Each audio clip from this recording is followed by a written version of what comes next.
2012년 12월 7일 당시 러시아 총리였던 드미트리 메드베데프는 현지 주요 방송사들과 차후 정부 예산 계획, 연금, 교육 문제 등에 관해 정부 대표로 공동 인터뷰를 진행했습니다. 그런데 인터뷰가 끝날 무렵 한 기자가 돌발 질문을 던졌는데요. Знаете абсолютно все. Ну вот, например, прилетали на Землю инопланетяне. Вот те самые зеленые человечки. Малян, значит, рассказываю вам первый и последний раз. Вместе с передачей чемодана с ядерными кодами президенту страны приносят специальную папку. На ней написано «Совершенно секретно». И она 뉴스 화면이라고요? посвящена 기자와의 인터뷰입니다. пришельцам, которые посетили наш. 아니 이거는 그냥 인정 정도가 아니라 상당히 구체적으로 얘기를 했는데 그렇죠. 상황에 대해서. 네. 아니 근데 이건 놀랍네요. 놀랍다. 러시아 5대 대통령 출신인 메드베데프 총리는 대통령 취임 직후 외계인에 대한 1급 기밀 문서를 전달받았으며 외계인이 이미 지구에 왔었다라고 인정한 건데요. 그러니까 러시아가 인공위성을 최초로 발사한 우주 개발의 강국이고 그렇습니다. 또 이 당시 최첨단 기술로 외계인과 접촉했을 수 있는 겁니다. 왜냐하면 제일 먼저 갔으니까 그렇죠. 거기까지 온 러시아랑 제일 먼저 얘기를 하는 거죠. 그리고 이제 대통령 출신 총리면은 이제 국가안보의 총책임자잖아요. 네네.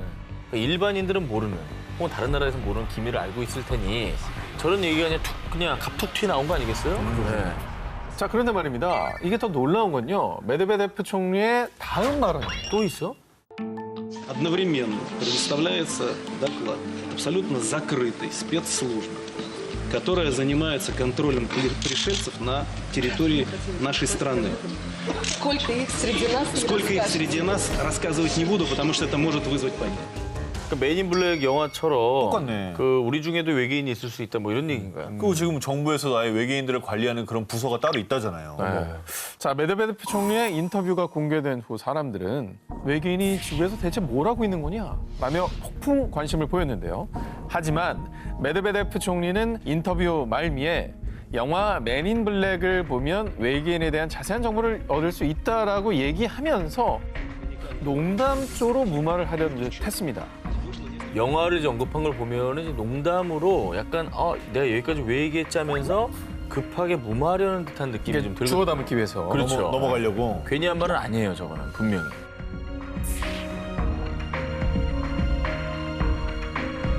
이 주변의 권유로 가입한 보험. 매년 보험료가 올라 걱정하는 분들 많으시다고요? 갑자기 광고 나오는 줄 알았어요. 네, 여러분 정말 오늘 특별한 보험을 소개해드리겠습니다. 자, 제가 소개할 보험은요. 무려 최대 보험금이 약 2천만 달러, 약 240억 원을 보장해주는 보험입니다. 아니, 무슨 보험인데 보험금이 이렇게 엄청나요? 그런데 말이죠. 이 가입할 때 드는 보험료는 19.95달러, 심지어 1년에 단돈 2만 5천 원. 자, 대체 이 보험의 정체가 뭐냐? 1987년 미국의 S보험사에서 출시한 UFO 납치 보험입니다. 어머나. 아니 근데 저게 보험 상품으로 나왔다는 얘기잖아. 알아주는 보험사에서 낸 상품이에요. S보험사 공식 홈페이지를 보면요. 이 보험 없이 지구를 떠나지 마세요. 이 문구를 딱 내걸고 있습니다. 지난 수백 년간 전 세계에서 목격된 UFO. 그리고 침대에서 자고 있다가 외계인에게 납치됐어요. 제 몸에 바늘을 꽂고 생체 실험을 했다고요. 그렇죠?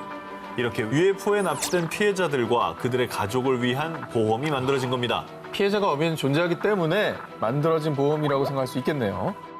자, UFO 납치 보험에 대해 좀 더 자세히 소개를 해드리면요. 먼저 보험 가입자가 UFO에 납치됐을 경우에는 1천만 달러, 약 120억 원을 보장받게 되고요. 만약에 외계인의 아이를 임신하거나 외계인의 공격으로 사망했다. 이때는 2천만 달러, 약 240억 원의 보험금을 받게 된다고 합니다.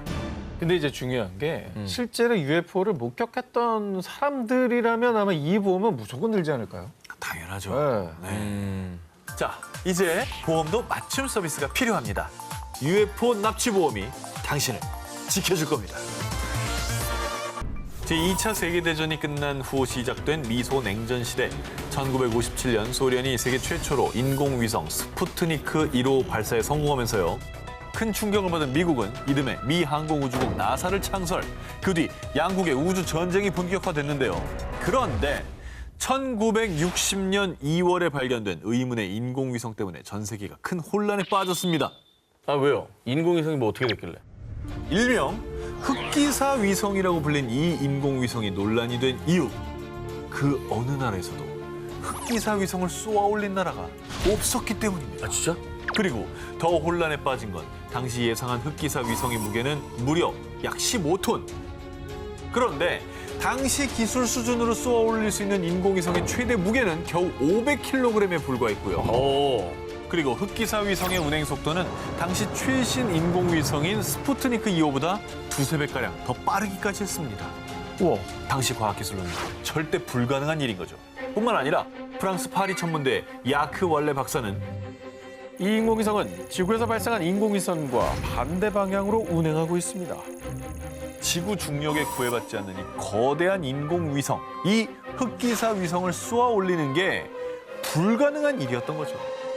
아니 그러니까 지구에서 쏘아 올린 것도 아니고 지구의 기술을 뛰어넘는 거라면 이거는 달리 생각할 수밖에 없네요. 그럼요. 네, 외계에서 쏘아 올린 거다. 그런데 더욱 의문인 것은 이 인공위성이 발견된 지 3주 만에 감쪽같이 사라지고 맙니다. 그런데 얼마 뒤 미국에서 처음 입장과 다른 의견을 발표합니다. 흑기사 위성은 미국에서 발사에 실패한 디스커버러 위성의 잔해입니다. 그런데 여기서 또 대반전이 일어났으니 사라졌던 흑기사 위성이 1981년에 다시 포착된 겁니다. 보통 인공위성이 사라졌다, 정상궤도를 이탈했다라는 건요, 인공위성이 수명을 다해서 일부러 지구로 떨어뜨렸거나 혹은 고장이 나서 우주 쓰레기가 됐다는 거죠. 그렇죠. 때문에 지구의 중력의 일정 범위를 넘어서 지구와 멀어져서 사라진 거라면 그렇지. 다시 돌아올 수 없습니다. 그런데 놀랍게도 이 사라진 흑기사 위성은 마치 누군가가 다시 지구 궤도로 돌려보낸 것처럼 다시 나타나는 아주 불가사의한 일이 발생한 겁니다. 그러니까 이제 미국의 주장대로 인공위성의 파편이라고는 도저히 설명이 안 되거든요. 안 되죠, 안 네. 미국에서 뭔가 좀 숨기려고 일부러 좀 덮은 거 아니에요? 숨기려고. 잔해로 보기에는 이건 조금 문제가 있어요. 그리고 7년 뒤인 1998년에는 미 항공우주국 나사에서 흑기사 위성의 정밀 사진을 공개했습니다. 정밀. 네, 놀랍게도 검은색 외관은 단순 파편이 아닌 정교한 인공위성의 형태를 띠고 있었습니다. 잔해가 아니네. 자네 아니죠? 그 완전체잖아요. 네. 아니 딱 저 UFO처럼 생겼는데 그 SF 영화에 나오는 그 뭐 정찰 위성이나 이런 것처럼 그렇게 뭐 카메라도 달려 있는 것 같고. 보냈나 보다. 그리고 일부 천문학자들은 흑기사 위성의 기록을 분석한 결과 지금은 사라진 흑기사 위성이 2030년경 다시 나타날 것이라고 추측하고 있습니다. 이제 10년 뒤에 진짜 그 흑기사 위성이 다시 나타난다고 한다면 이건 정말로 빼도 박도 못하는 증거가 될 수 있는 거죠. 흑기사 위성이 다시 돌아올 2030년에 과연 무슨 일이 일어날까요? 1850년경 고고학자 오스틴 레아드가 현재 이라크 북부 지역에서 메소포타미아 문명 중 하나인 아시리아의 도시 님루드를 발굴하던 중 사자와 황소 조각상, 날개 달린 인면수신 조각상, 태양을 숭배하는 기념비인 검은색 오벨리스크 등 무려 약 3,000년 전인 기원전 8세기경의 유물들을 발견했습니다. 그런데 오랜 시간 잠들어 있던 유물들 사이에서 유독 눈에 띄는 유물 한 점, 그리고 그곳에 있어서는 안 될 물건이 나왔습니다. 뭔데 이거? 유리예요? 뭐 투명한데? 지금 보신 것은 전 세계에서 제일 오래된 수정 볼록 렌즈입니다. 에이 거짓말, 렌즈가 있다고? 저 보면서도 몰라요. 지금 뒤가 저렇게 크게 보이는데. 기원전 8세기인데? 그럼. 일단 저 이제 발견된 지역의 이름을 따서 저 렌즈의 이름을 님루드 렌즈라고 지었습니다. 야 진짜? 아니 렌즈가 있다는 게 말이 되나? 아, 저 시대에?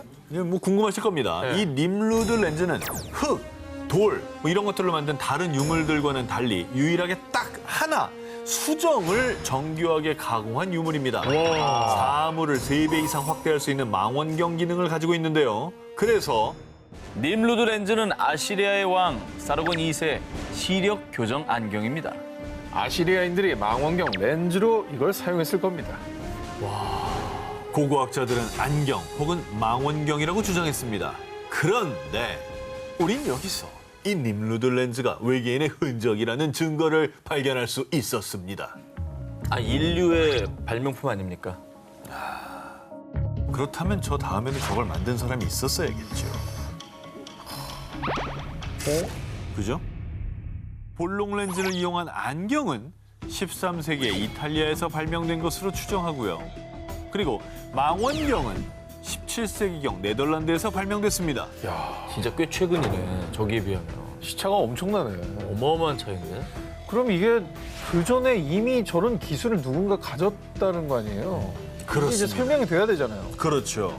이 님루드 렌즈는 당시의 인류의 과학기술로는 설명 불가, 존재할 수 없는 물건이었던 거죠. 그렇다면 결론은 뭡니까? 이건 외계인이 다른 시대에서 가지고 온 물건이다라는 거죠. 야, 신기하네. 자, 그래서 현재 이 님루드 렌즈는 영국의 대형 박물관에서 원래의 주인인 외계인들을 기다리며 잠들어 있는데요. 수천 년을 앞서간 외계인의 기술, 유물은 잠들어 있지만 우리에게 힌트를 남기고 있습니다. 수천 년 전에 외계인이 왔다 갔노라라고 말이죠. 태양계에서 지구와 가장 닮았고 생명체가 있을 가능성이 가장 높은 행성, 바로 화성이죠. 인류는 1970년대부터 화성에 탐사선을 발사해 생명체 탐사를 진행, 화성이 품은 미스터리에 대한 탐구를 이어오고 있는데요. 자, 그렇습니다. 저희 방송에서도 소개해드린 바가 있는데요. 네네. 예. 화성 표면에서 발견된 그 숫자 기억납니까? 네, 8자. 앞에 5자도 있잖아. 그럼요.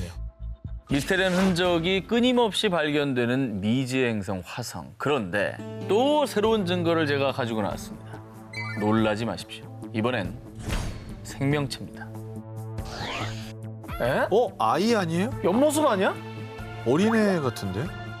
자, 지금 보면은 약간 긴 머리 여자 같지 그래, 않아요? 옆모습 같아. 그쵸? 머리를 이렇게 길게 늘어뜨린 여성의 모습 같습니다.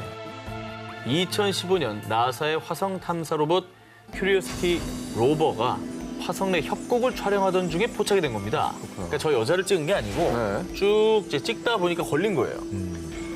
황량한 화성에서 유독 눈에 띄는 형상. 두 팔과 긴 머리, 가슴 등 여성의 형상과 너무나 흡사합니다. 외계인 추적 사이트에 따르면 이 여성 외계인의 키는 대략 8에서 10cm이고요. 만약 이 작은 형상이 조각이었다면 쉽게 부서졌겠지만 조각이 아닌 살아있는 생명체이기 때문에 이 형상을 유지하고 있다고 합니다. 그런데 사실 화성에서 인간이 살 수 있는 조건은 이미 과학적으로 증명되지 않았습니까? 2008년 나사는 화성에서 채취한 토양 샘플에서 얼음을 발견했고요. 2015년에는 화성 표면에서 소금기가 있는 물이 흐른 흔적을 발견을 했습니다. 소금, 물, 뭐 이런 게 다 인간이 살아가는데 꼭 필요한 거니까요. 그렇죠. 그게 또 화성에서 나온 거를 보면은 정말 이 생명은 존재할 수 있다. 그렇죠. 여러분, 정말 지구에만 생명체가 산다고 믿고 있었던 건 아니죠. 외계인은 진짜 있습니다.